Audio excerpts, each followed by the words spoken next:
This is the Relevant Podcast.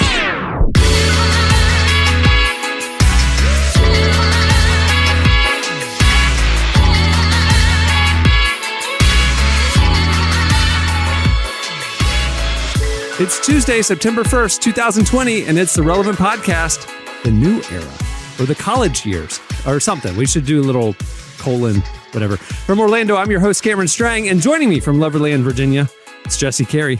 Hello. At the very least, this is a season where we introduce a young cousin who's coming to live with the cast, just to spice things up a little. You know? From Austin, Texas, the young cousin to spice things up, author and podcaster Jamie Ivey. Hey, guys. And from Nashville, Tennessee, the grandpa who moved into the attic, artist, producer, mogul, Derek Minor. Hello, Clarice. Oh, no, I didn't mean like that. Always scares me. What a twist! Man, this show's really going all out for Sweeps Weeks this year. Remember when Sweeps Weeks? Remember when that was like a thing people used to talk about? Like, oh, yeah. What is sweep? I don't know. Something they're sweeping. They're doing stuff. They're throwing Letterman's throwing watermelons off the building because Sweeps Week. Trying to get the viewers. We have a great show for Sweeps Week for you today. It's our first Tuesday episode in like 6 months, so I'm excited about this. To kick it all off, joining us later is our friend, lead pastor of Hillsong Church, New York City, Carl Lentz. Carl joins us. A lot happened last week in the NBA and in the racial justice space, and Carl is very involved in all of it. We talked about that, plus some media intake habits and stuff. That's a great conversation. Stay tuned for it. Hey, I have something that I'd like to discuss real quick that I cannot stop thinking about. Have you guys ever had a moment that you've thought about so much, like you've had plenty of lead time and knowing that, you know, all I have to do is prepare for this moment. Once it's done, I'll feel better, but everything is leading up to this. Like you've mentally prepared and you're just very excited about one particular thing happen. You know, sometimes when you're a kid, it's like Christmas morning, or maybe like it's the big game when you're in high school. It's all leading up to this. And all you want to do is for it to go perfectly. You guys know that feeling, right? Sure, yeah. Mm-hmm. Everyone's experienced it. I feel like that every week when I sign on to this podcast. I'll leave it all on the floor. But I want to, Clark, I sent you a clip. I'm not going to start us off political. This happened in the realm of politics, but the political angle is of very little interest to me. Last week was the Republican National Convention. And part of the most fascinating parts about these is when the delegates cast their votes. One, it's just weird, and I don't really understand the electoral college. From the great state of Wisconsin. Yeah, so basically they get a person who is going to have, 15 seconds, and they can say whatever they want in those 15 seconds, but it has to end with them telling the world who they are nominating for the party's position to be the president of the United States, right? Like, but they can say like, hey, I'm here in Vermont, maple syrup country, and just had a delicious pancake breakfast that filled my belly to nominate President Donald Trump. You know what I mean? Like, it's like dumb stuff like that. A lot of it's charming. Listen, sometimes you just have to put political differences aside and just feel human empathy for the sake of human empathy. And that's what happened with the clip I'm about to play. Oh, no. Of a guy who literally had one job. He appears to be probably too old to shout out his parents, but decided to use the platform for that. But he has one job, and that is to tell the world that he is nominating, in this case, Donald Trump to be president of the United States. Clark, why don't we play the clip and see just how this went? I am Bob Paduchik, son of Anthony and Judy Paduchik, and I cast Ohio's 82 votes for Donald John President.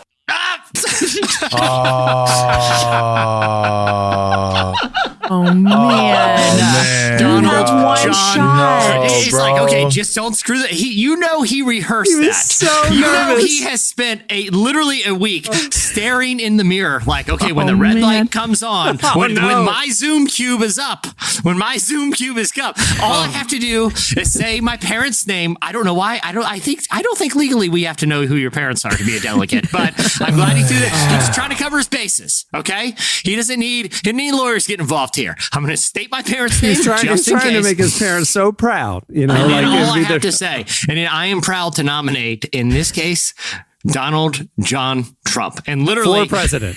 For president. And literally he stares right at the camera. Donald John President. In my book, those delegates don't count, by the way. Oh, yeah. In my book, Trump just lost We Ohio. did not see that on the list. Yes. Exactly. no. That's a swing state that Mr. Paducah and the son I think of legally Phil the and ballot, Nancy. the ballot now legally in Ohio has to say Donald John President. And then we have to find someone named, like if that person wins, we have to find someone named literally Don named President. Don President for president. I wonder how Phil and Nancy Paducah, how they feel about this incident, because they were dragged into it. I don't know if he consulted his parents. Maybe it was a big surprise. Maybe he said, "Mom, Dad, listen." It was their moment. Listen, I'm going to nominate the president here, okay? And you just need to tune in. You're going to be surprised. It's going to be That's our all. boy. It's going to be all they talk about at the weekly bridge game down at the senior because center. they're like, You know what I mean? like, that's our boy. And halfway through, he's like, oh, they just name dropped us. This is going perfectly. All he's got to do is land the plane. Donald John President. Man, hey, Christmas dinner is gonna be amazing.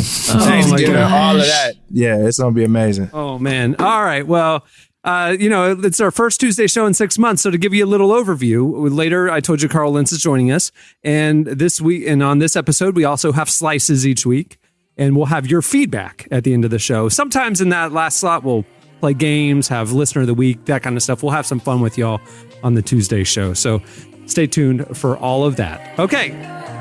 Up next, it's Slices.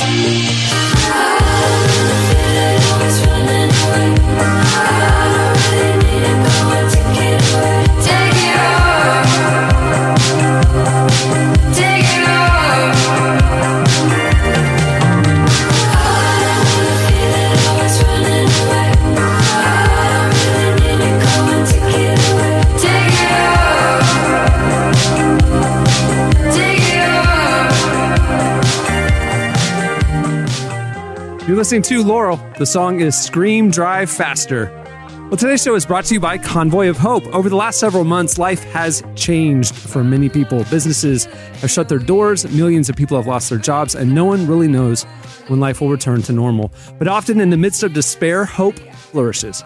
And while the situation may feel bleak, hope is being delivered across the nation right now. Convoy of Hope is doing everything it can to help people during the crisis.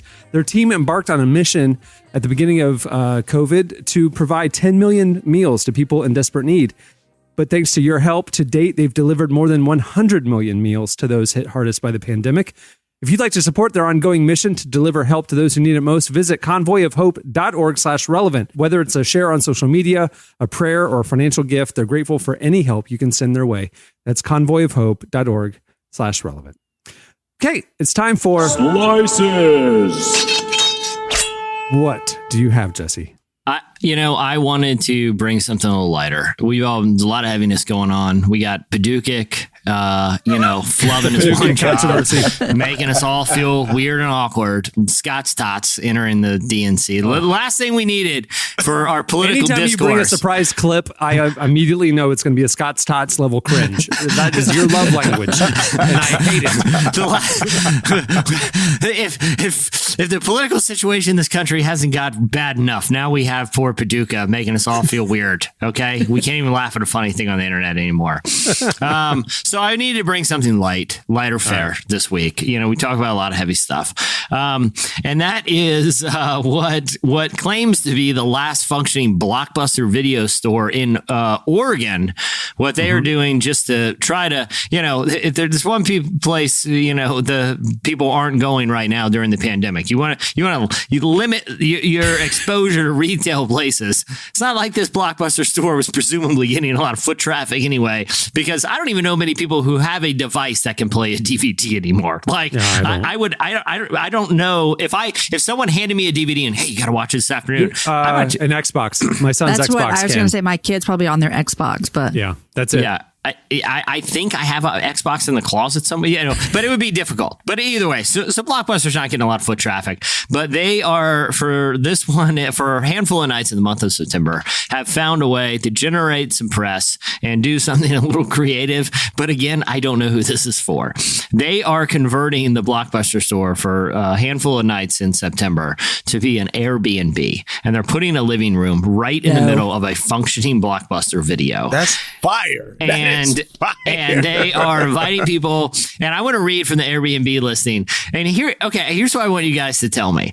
Is this like poorly executed satirical writing? Or is this someone who loves the 90s so much that they are writing this unironically? And that's why they're still at a functioning Blockbuster. Okay. I'm going to read from the Airbnb listing. It starts off with, so what's the 411? And then it goes on to explain this, the last functioning Blockbuster, and it goes on to say, keeping our customers and now our guests comfortable and feeling at home is our priority. You'll have the store to yourself from check-in to check-out, and it will be clean prior to your arrival. Blah blah blah. And then it says, whether you want to stay up late until sunrise or pass out on the couch, we've created the perfect space, complete with a pull-out couch, bean bags, pillows for you to cozy up on with new releases from the 90s.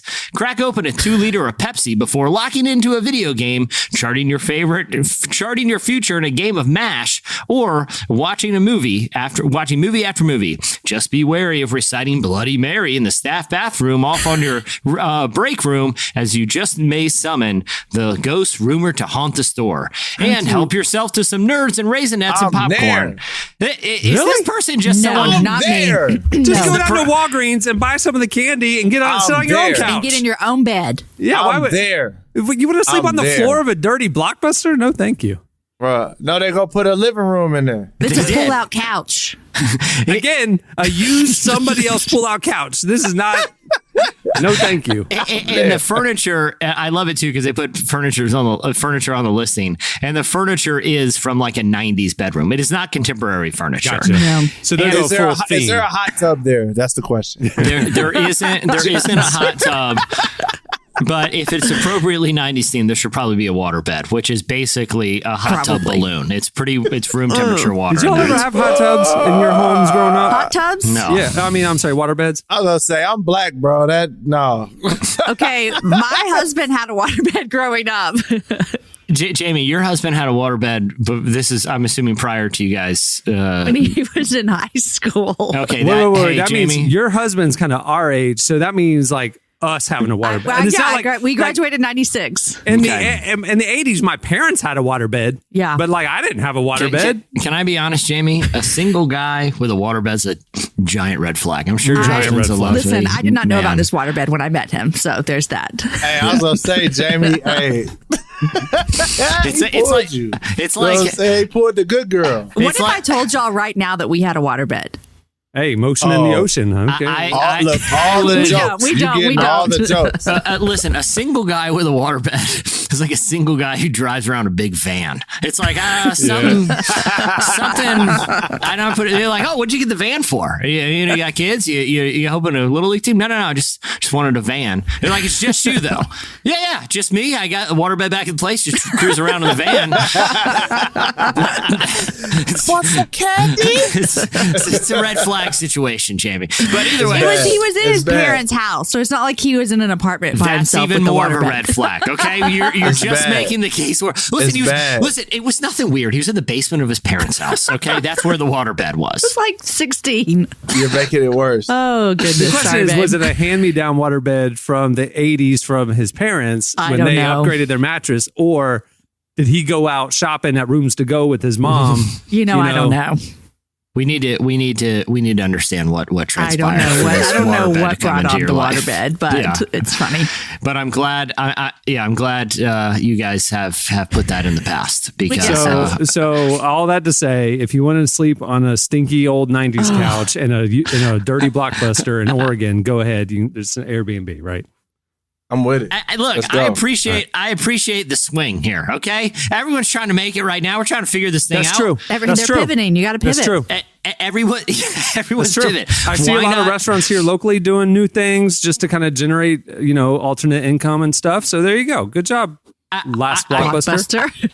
I wouldn't say obsessed, but I became very fascinated a while ago. This is pre-pandemic with the IKEA challenge. Do you guys know about the IKEA challenge? Yeah, sneak into an IKEA, try and stay the night in one of their apartments that are set up. Yeah, exactly. and I really have a fascination with being able to make it in a store all night undetected. And I feel like this is a way to dip your toe in that water. Just I feel like a lot of TV shows have had characters like Arrested Development did stay in a camping supply store or sports store where the tents are set up. Yeah. You just go in there and zip it, and they kind of go undetected. Yeah. Hold on, guys. Y'all are hating. Y'all just sent me a picture. You telling me you wouldn't want to experience this dingy couch?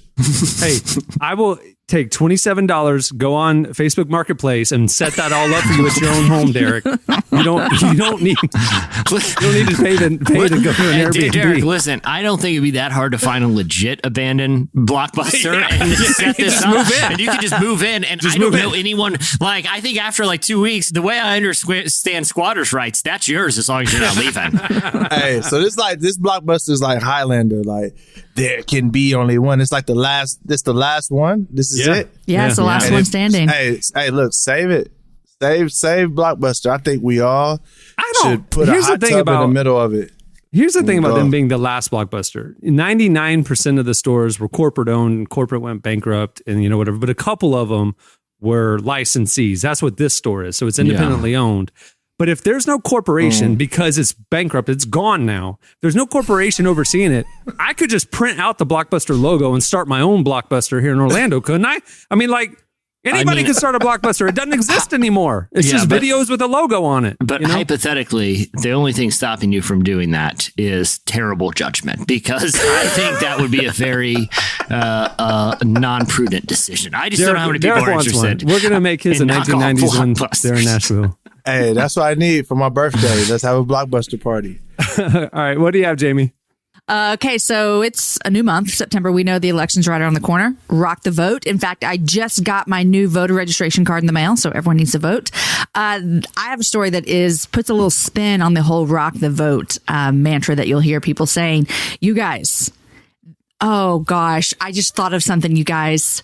Y'all are going to make so much fun of me. Oh my gosh, I cannot believe I chose this story. This is the least judgment I've ever had in my entire life, because this is, oh my gosh, there are like 3 words I can't say. This is one of them.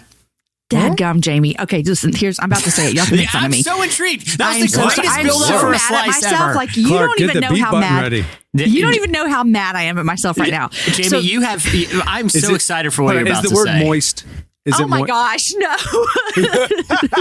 That's an awful word. Okay, here we go. I'm just going to do the story and maybe you guys won't catch it. Okay. So there is something that's happening the day before the election. There is a potential asteroid that is coming to hit the Earth potentially the day before the 2020 election. Okay, I said the word. You guys didn't even catch it. I feel so good. Yes, I can't say the word. Why? You can't.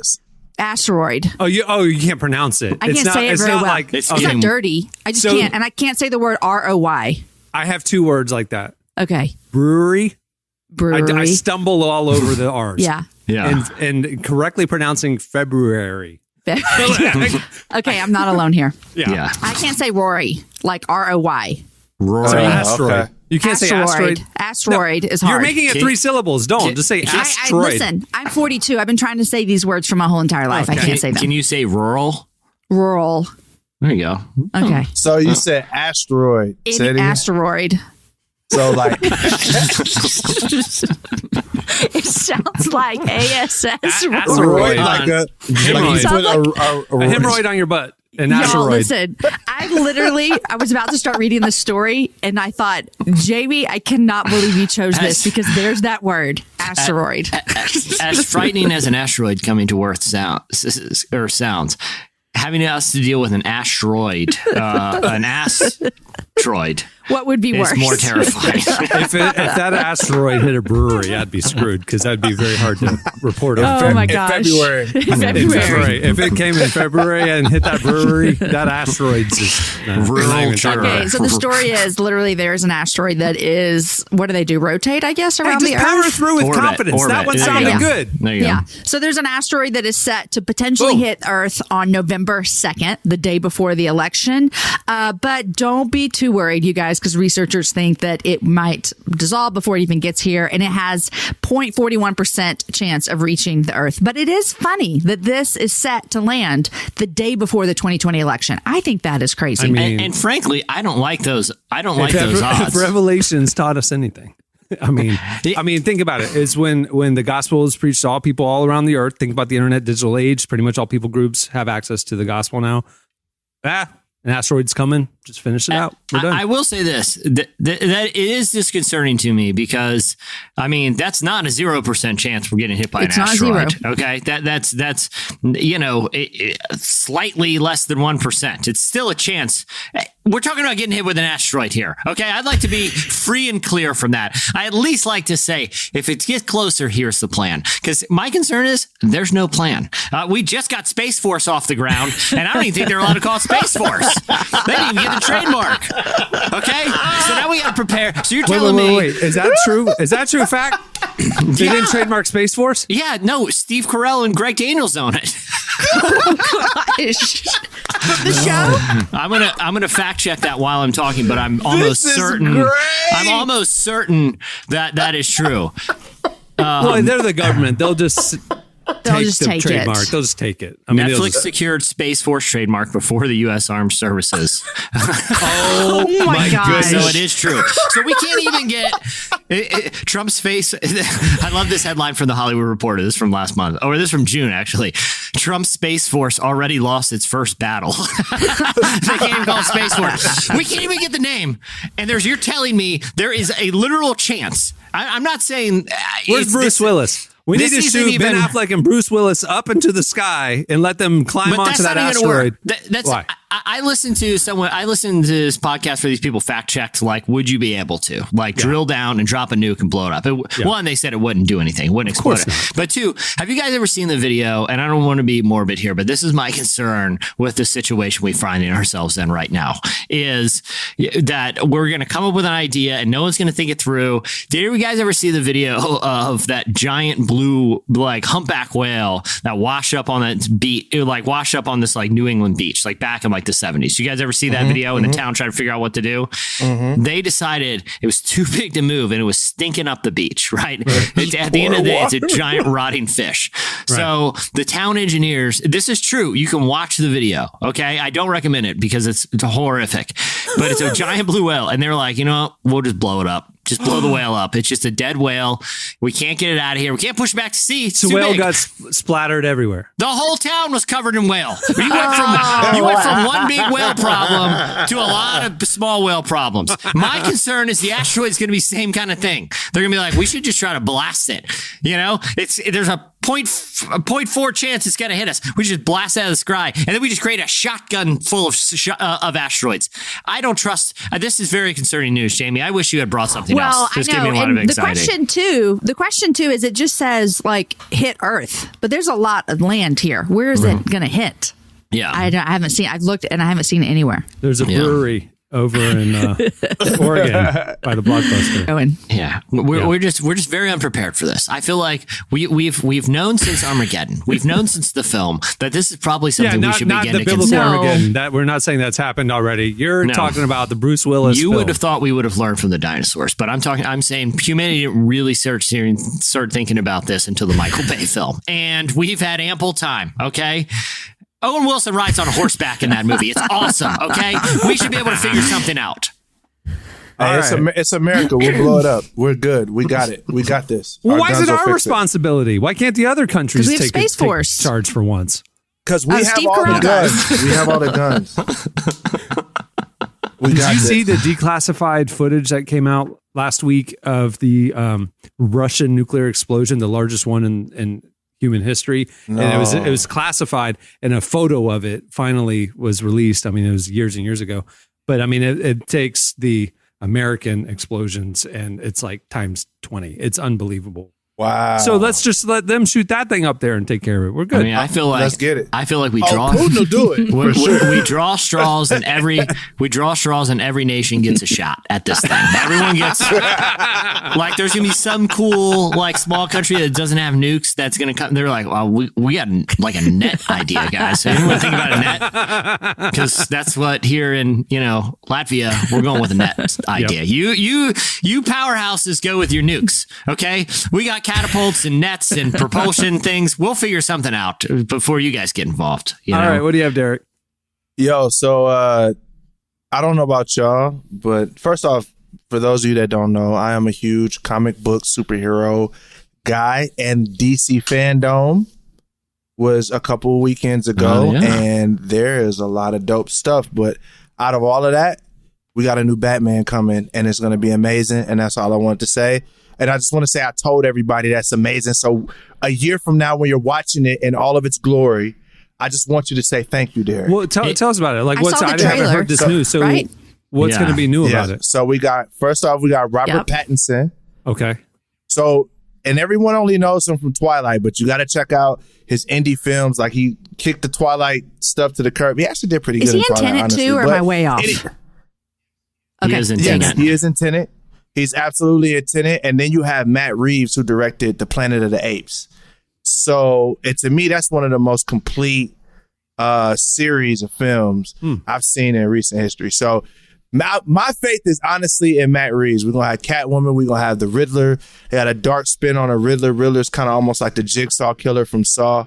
Oh, wow. We got all of that. We got DC Fandom really, really killed it. We got 2 superhero video games coming out. Wonder Woman's coming out. Got Kristen Wiig in that. She looked like a mangy cheetah, unfortunately. But I think I saw the clip of Kristen Wiig. I couldn't tell if it was a spoof or not. Yeah, so she's rough. really Looked rough. Yeah, it looked rough. That's but Gal Gadot, she cold with it. So, but Wow. I'm just stoked as a superhero fan. So, and I know that Cameron hates superheroes, so I had to bring it up. No. Because Batman's the one I can wrap my head around because it's based He's the in one. reality and plausible reality. It's gonna be amazing. You have to see the trailer. Yeah. The trailer is legendary. Hey, Clark, can you play a clip of it? I mean, that would be good for the listener.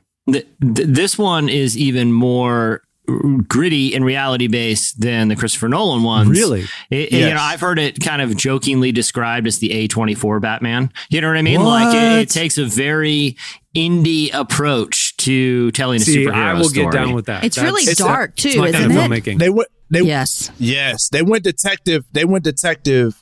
Batman the detective. So you're going to Noir, explore yeah. more of his detective skills as opposed to his gadgets, right? Interesting. So it's going to be. I think it's going to be legendary. First off, just Matt Reeves had me almost cry over Ape. So if giving him the tragedy of Batman, I think is going to make for some really, really good film. All right, here's a clip of the trailer. From your secret friend. Underneath the bridge. Who? Topper sprung a leak. And the animals I've trapped. Having a clue. All become my pet. Let's play a game. Just me and you. Any of this mean anything to you?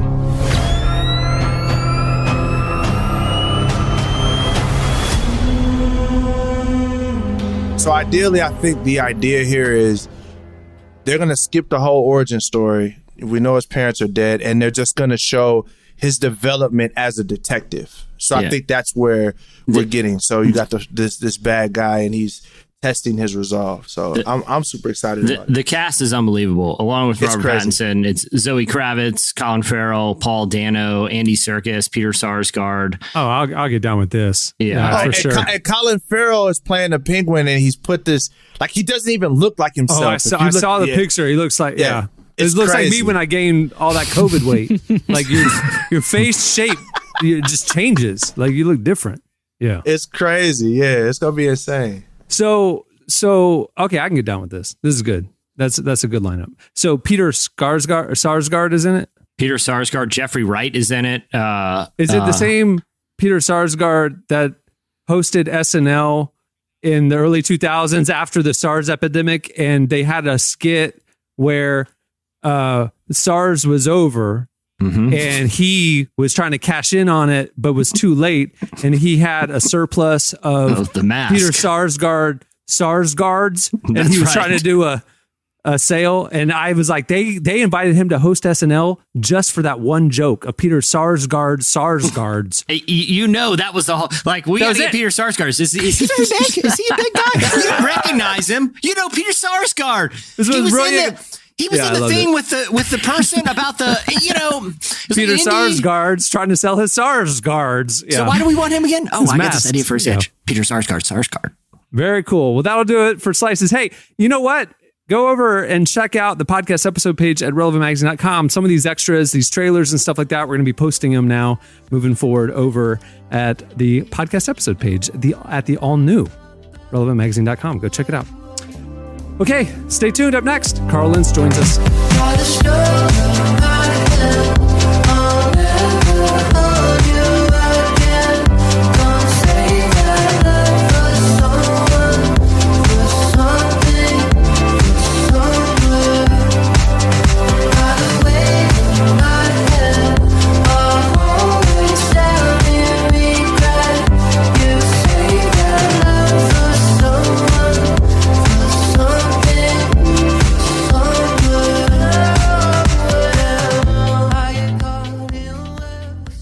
You're listening to Surf Mesa featuring Gus Dapperton. I love that name. The song is Somewhere. Carl Lentz is the lead pastor of Hillsong New York City, a church he founded in 2010 with Joel Houston. With a booming congregation, Carl and his wife Laura lead with a desire to see God's kingdom established here on earth. Our very own Tyler Huckabee talked with Carl a few days ago about all the racial justice news, specifically what's happening in the NBA in the past week as it relates to that, plus quarantine stuff like media consumption habits and a lot more. Here's our conversation with Carl Lentz.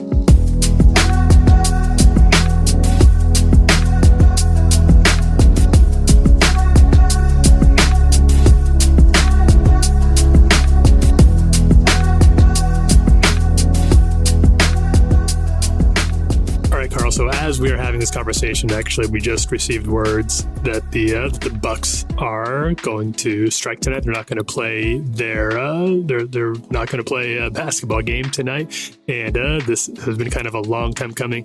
I know you've got a lot of friends in professional sports. I know this is an issue that is very important to you.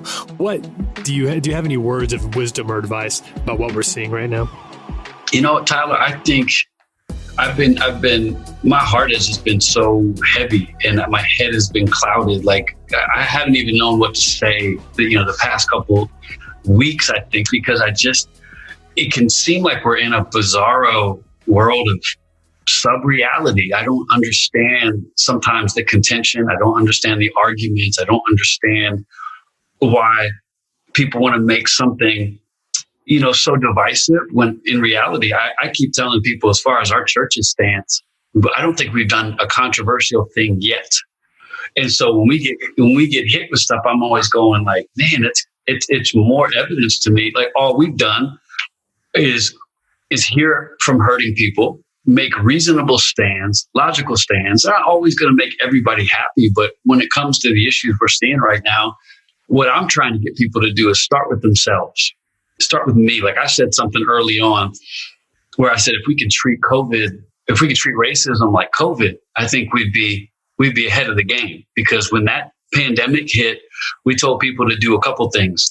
Isolate yourself, check yourself, don't take it for granted, be careful that you're not contagious, all this stuff. And so I told our church, hey, let's do that with racism for a moment. Let's all take a moment, slow down, and let's look in. And people freaked out about that. And I'm like, oh my gosh, like I'm not calling you a racist. But the fact that even the premise of you looking inside your soul somehow triggers you, you might have an issue. I'm not saying Tyler Huckabee's a racist. I'm saying, Tyler, our role right now is to look inside and go, Lord, before I start pointing out the ills of the president, of this organization, of all this, statistical stuff, like, let me just check my own heart. let me slow down and ask, is there anything in my life I need to change? Why do you think that's so hard to do? I feel like for the most part, I feel not excited, but at least receptive to hearing criticisms about me from people I love and care about. But for some reason, when people bring up the issue of race, we get extraordinarily defensive and offended by that charge. Why is that? If me and you are having a defensive conversation right now, Tyler, I'm not even listening to what you're saying because I'm so busy defending myself. Even if you have loving rebuke from me, even if you have answers from me, I'm just waiting for you to shut up so I can then launch my attack. And with racism, people are so fearful of being, labeled. My thing is always, if you're not racist, you should be able to sit there for a long time and have people talk to you, question you, dig into your life because you have nothing to hide. Worst case scenario, you're going to find out maybe there was something. Best case scenario, you get to get, stronger in what you believe. But anytime we're that defensive, I got to question why. If you don't threaten me with your questions, why am I defensive towards you? So anytime I talk to someone, I go, why are you so threatened? Why are you so triggered with this? And it's something we got to ask ourselves. I'm not racist. I have a black friend. I support, this. It's like no one asks what you supported. No one is accusing you just yet of these ultimate terrible motives. We're just talking about something that's really, really pertinent right now.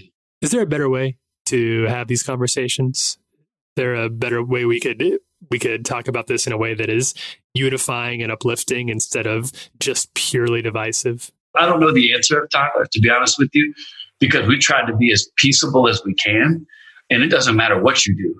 People just absolutely want to fight. It doesn't matter. I made a decision early on, after George Floyd. In the past, I don't think I hedged, but I think I was really careful when I would talk about certain things because I didn't want to offend those in the police force that I love. And I didn't want to offend people who are away from that issue. And I felt the peace from God to leave that with him. And I wanted to be standing on these issues. And it did cost us. There have been relationships that have been broken. There have been people who do not want to hear explanations, like the fact that I'm calling for police reform and that I think that some of our police tactics need to change does not make anybody anti-police. It just makes me a logical human being. That situation right there, if you even point out racial injustice, someone's like, oh, you hate the police. You're against God. You're against, that's the Holy Spirit backing me up. But I just keep telling people we can't let these easy outs rob us of the content of what God could do right now. So I don't know the answers, but I know that I want to be found embracing this struggle rather than ignoring it or trying to tolerate it until it goes away. Something that's been coming up a lot in all of this is the idea of narratives that we get fed, whether they're from media outlets or from politicians or even sometimes from Christian organizations and churches. How do we fight the idea of being pulled into someone else's narrative and make sure that we're listening to the truth? We are fighting right now to hear God's voice, Tyler, like never before. And I don't know if my dad, for instance, he would always come late to my high school basketball games. And I would always know that he would be there because midway through the first quarter, I'd hear, "I love you, son." And it would be like, there could be thousands of people in the gym, but I could hear my dad's voice above everything. And it doesn't mean the other voices didn't matter, but it meant I could still hear my dad and there'd be like a different piece. Right now, we are fighting to hear God's voice.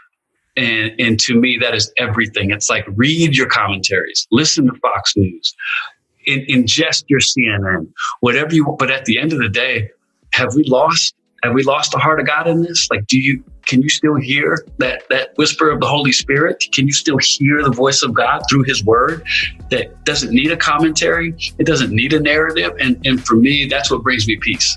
Even if I'm upset about something, God always has something to say about it. And sometimes it pains me to read what he has to say about it. If I feel wronged, I'm going to open up the Bible and read again about Jesus, who said, don't forgive like the world does.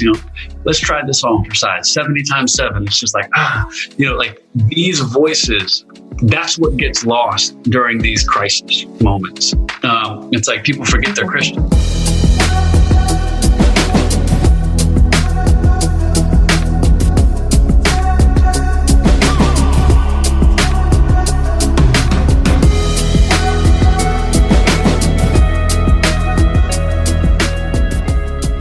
That was Carl Lentz. Hey, make sure to check out Hillsong New York. If you're doing quarantine church and you're watching stuff, I stream Carl's sermons a lot. You can find out more at Hillsong New York's website. And I've been a hero, helpless, I'm in hell. And I've cried up and down in these hallways, blame myself. Bad luck, I don't wanna be home at midnight. Sun's up, I don't really wanna fight the daylight. You're listening to Joji and Diplo. Song is Daylight. Okay, it's time for your feedback. Well, last week, our question of the week was kind of the inverse of the previous week's question of the week. Originally, we had asked you what 90s sitcoms, because of the news about Fresh Prince of Bel-Air being remade as a gritty, dark, dramatic series, we asked y'all what other sitcoms should be redone in that way. And you guys sent us some great feedback, and there's a lot more where that came from. And then we flipped it and said, all right, well, what gritty, dark dramas should be remade as campy sitcoms?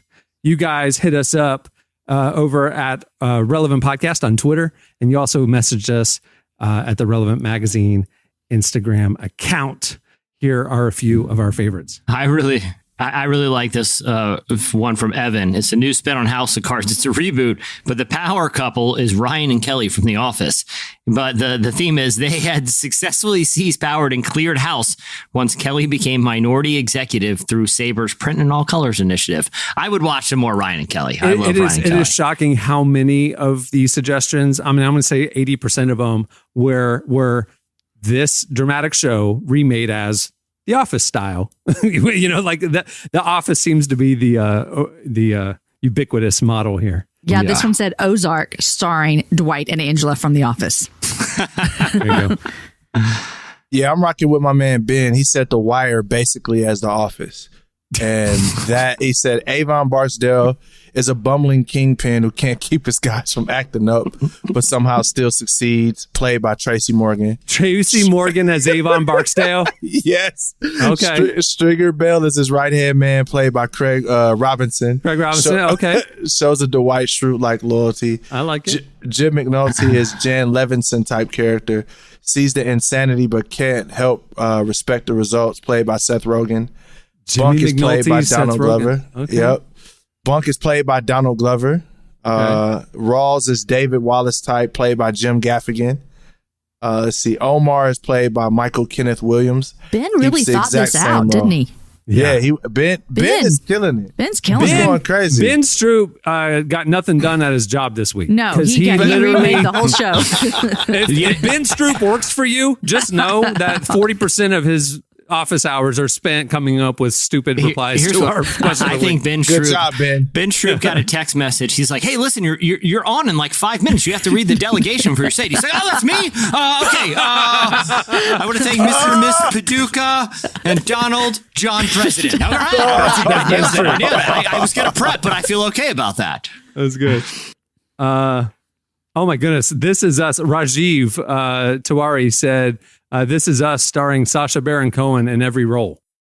This Is Us as Sacha Baron. It's very high concept. Ross, I never watched. Did you guys ever watch Prison Break? No.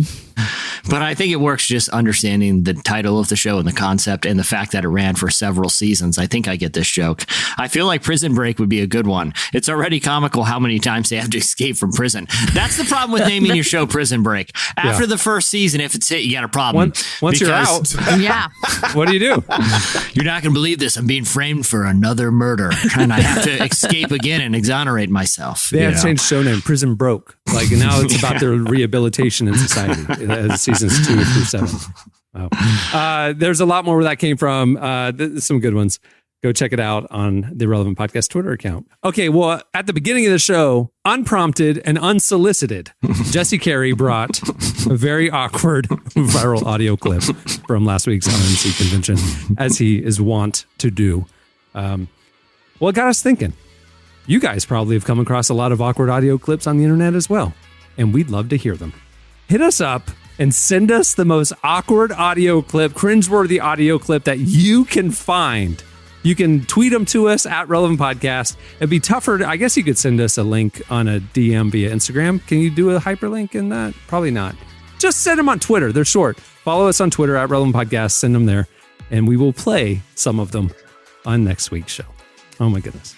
Well, many thanks to Carl Lentz for joining us. You can follow him on IG at Carl Lentz with a Z. Well, on that note, we'll wrap things up. I'm Cameron Strang. I'm Jesse Carey. I'm Jamie Ivey. And I'm Derek Miner. We will see you on Friday, everyone. New pace, new era. It's the college years. Have a good week.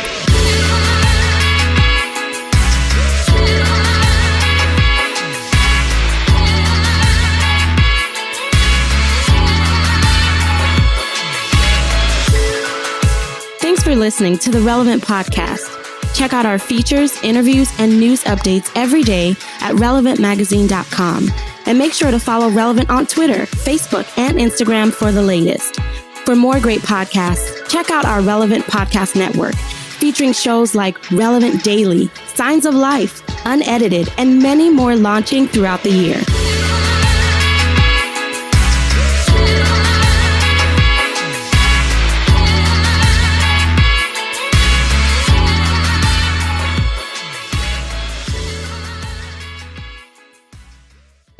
Donald John President. No. Relevant Podcast Network.